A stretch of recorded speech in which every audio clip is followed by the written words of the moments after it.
conseils de pro.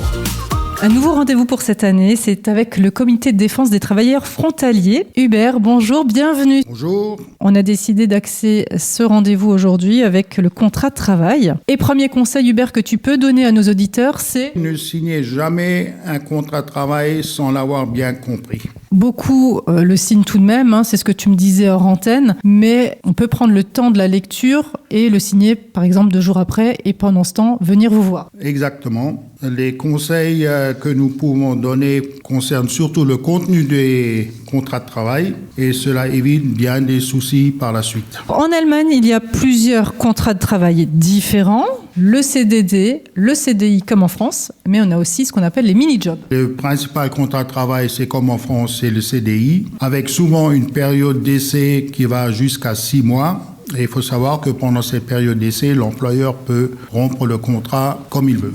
Deuxième forme de contrat, c'est le contrat à durée déterminée, qui est limité pour une première durée à 6 mois et qui est reconductible 4 fois en l'espace de 2 ans. Donc on peut avoir une durée maximum en CDD de 2 ans. Il y a des cas exceptionnels où on peut encore le prolonger, c'est quand il s'agit par exemple de remplacer une personne en maladie ou en congé maternité. Et enfin les mini-jobs. Les mini-jobs, c'est un petit emploi limité à un salaire actuel de 538 € mensuels. C'est une moyenne annuelle, on peut dépasser de temps en temps, mais la moyenne annuelle c'est de 538 €. Et le temps de travail dépend de ce montant mensuel. Donc il faut diviser le montant mensuel par le taux horaire et puis on obtient le nombre d'heures qu'on peut faire pour le mini-job. Alors c'est une forme un peu particulière. Le mini-job, il y a des droits comme pour les contrats normaux, mais il y a beaucoup moins de prestations en cas de maladie. Par exemple, vous ne pouvez pas prétendre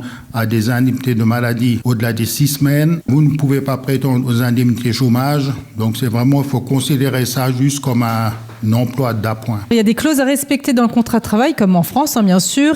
Il y a des points où il faut être vigilant.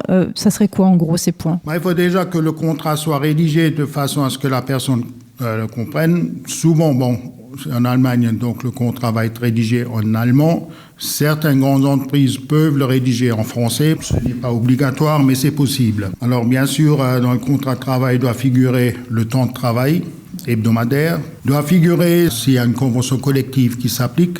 Tout ça, il faut que ce soit prévu au départ dans le contrat de travail pour éviter des surprises par la suite. J'allais dire les mauvaises surprises. Donc le conseil qu'on peut donner, c'est de bien lire le contrat de travail, de prendre le temps avant de le signer parce qu'on a le droit et de venir vous voir en cas de doute. Voilà, c'est ça. Et n'oubliez pas d'adhérer aux frontaliers. Vous avez toutes les coordonnées en podcast sur radiomélodie.com. Merci beaucoup Hubert.